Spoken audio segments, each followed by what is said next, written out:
In the pantheon of legendary Boston Celtics, Paul Pierce ranks among the greatest. Second all-time on Boston's career scoring list, the truth helped lead the Celtics to 2 finals appearances, winning an NBA championship and finals MVP in 2008.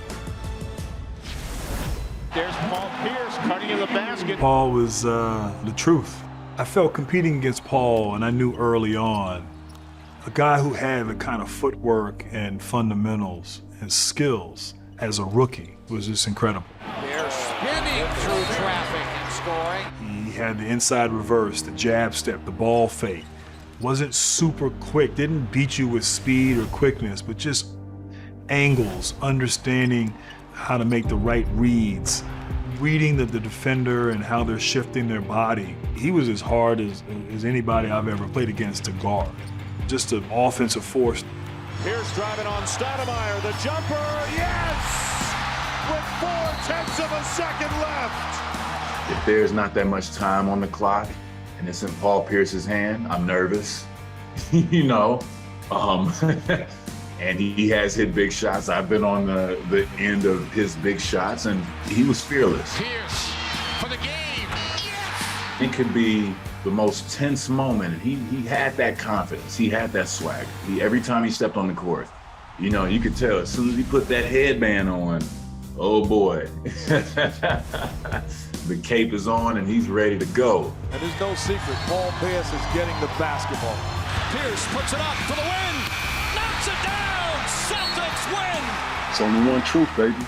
Paul Pierce is probably go down as one of the biggest big shot makers, you know, a champion, a finals MVP. He's Boston's own, man. If they ever consider changing the Lucky mascot, they need to change it to Paul Pierce, you know what I'm saying? Because he is truly Boston green. I got a chance to see Paul Pierce at a young age in high school, going out to California with my former teammate, Harold Miner, and watching him in a gym and going, this guy has a chance to be one of the best players ever. Take that to another level, you got a chance for him to be one of the best Boston Celtic players, which they had a tradition out this world for him to step in and be considered one of the best Boston Celtic players. Pierce backs him down, spins around him, and scores off the window. Paul Pierce, you know, everybody said they should have a statue. He should have a plate, a metal plate put in on that left wing mid-post, because that's where he did 90% of his damage. Paul Pierce had a spot on the floor that you could not let him get to. Here comes Pierce. Whoa! When we drafted Paul, I was so excited. I don't think a lot of people knew. Paul Pierce slipped in the draft. I mean, he was supposed to probably be a top 3, top 4 pick. He ended up falling, I think, 10 to us with the Celtics, and he had a real chip on his shoulder. One thing I always tell people, Paul was angry. He was the angry rookie. He was pissed that he was not taken higher.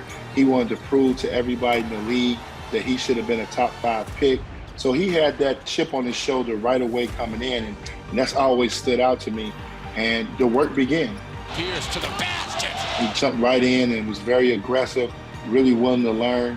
Just a fierce competitor, a guy who wanted to win, who wanted to be great. We all know Paul and how competitive he is. He wants to be the best player, no matter if he was playing against Michael Jordan, LeBron James, Kobe Bryant. He looked forward to those matchups. Bring it, big fella. Show me what you got. Pierce pulls up for a 3, and that's what I've got. John, you talk about Paul Pierce, you have to know that his nickname is The Truth. Very fitting when you consider that he is widely considered one of the greatest Boston Celtics to play. How did he get there? Well, the truth about Paul Pierce is, number one, he was cut from his varsity team not once but twice. So, you know, a tough start to his NBA, his basketball career. But then he was born and raised in Inglewood, California, with the Lakers playing at the Forum not too far away. He became a big-time Lakers fan, and he hated the Boston Celtics. Lo and behold, he becomes one of the most beloved Celtics in team history, the number 2 scorer after John Havlicek, and of course, he was the heart and soul of the 2008 NBA championship team. Paul Pierce was known for just making a lot of clutch shots, big-time showdowns with NBA stars, just a terrific, terrific career in Boston, the team he grew up hating. And you mentioned his teammates, Ray Allen, Kevin Garnett, also members of the NBA 75 team. What an honor. And he blended well with them. And of course, that championship banner was raised in Boston once again. I, Dr. Shaquille O'Neal, was the one who named Paul Pierce the truth. Because in high school and college in California, Paul was already a legend. You know, people would talk about, oh, he's this, he's that, he can score, he can shoot, he can do that. And you hear these stories all the time.